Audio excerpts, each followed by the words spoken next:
বলি ওরে তোরা দেখবি যদিয়া এই সোনার নদী।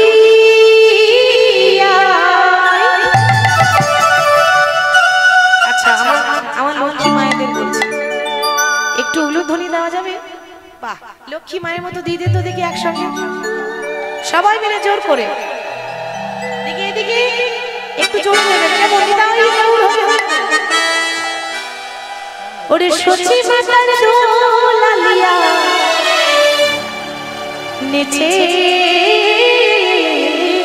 যা তোরা দেখবি যদিয়া সোনার নদিয়া সচি মাতার দোলালিয়া নেচে নেচে যা। তোরা দেখবি যদিয়া সোনার নদিয়া সচি মাতার দোলালিয়া তোরা দেখবি যদিয়া সোনার নদিয়া সচি মাতার দোলালিয়া নেচে নেচে যায়। যদিয়া সোনার নদিয়া সচি মাতার দোলালিয়া নেচে নেচে যায়।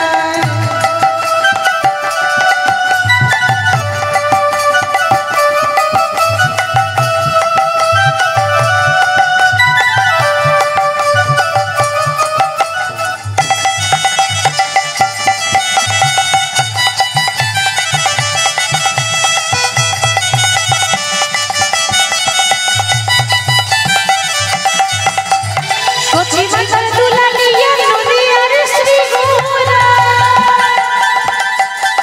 ভক্ত মন ছিল চোরা ভক্ত মন সচি মাতার দোলালিয়া নদিয়ার শ্রীগোরা ভক্ত মনোচিত তোরা ভক্ত মনোহরা। সচি মাতার দোলালিয়া নদিয়ার শ্রীগোরা ভক্ত মন ছিল চোরা ভক্ত সচি মাতার দোলালিয়া নদিয়ার শ্রীগোরা ভক্ত মনোচিত চোরা ভক্ত মনোহরা। যদি যায় এই সোনার নদিয়ায় সচি মাতার দোলালিয়া তোরা দেখবি যদিয়া সোনার নদিয়া সচি মাতার দোলালিয়া নেচে নেচে যায়। তোরা দেখবি যদিয়া সোনার নদিয়া সচি মাতার দোলালিয়া নেচে নেচে যায়।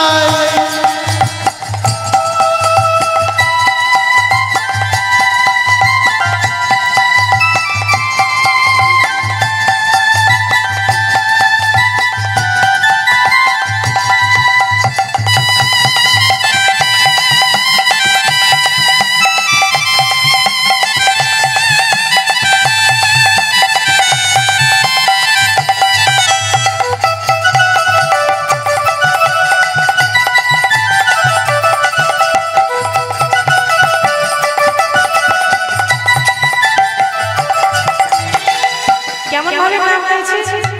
ভক্তদেরকে সঙ্গে করিনি, ভক্ত ছাড়া নাম আছে না? এই যে দেখবেন কেউ যখন কোনো গল্প বলে, কেউ একটা কিছু বলছে, এখন গল্প শোনারও কিন্তু নিয়ম আছে, ঠিক তো?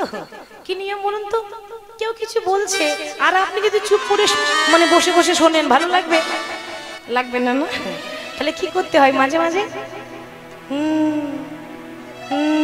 কি করে দিতে হবে তো নাকি? দিতে হবে, সারা শব্দ দিতে হবে তো, তাহলে বলতে ভালো লাগে, বক্তার বলার উৎসাহ বাড়ে, তাই না? আবার মাঝে মাঝে এরকম করে ঘাটটা একটু নড়াতে হবে, তাহলে আমি বুঝবো আমার মায়েরা শুনছে। হরি বল। তাহলে গৌর হরি নাম গাইছে কি করে? কলিযুগের সব থেকে মহামন্ত্র নাম, যে কোনো সময়ে যে কোনো বিপদে গাইলেই আপনি উদ্ধার হবেন। সেই নাম কোনটি?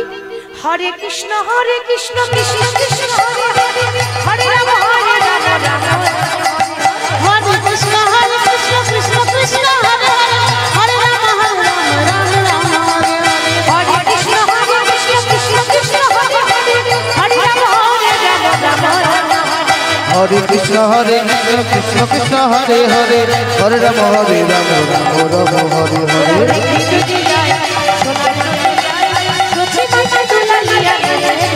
তোরা দেখবি যদিয়া সোনার নদিয়া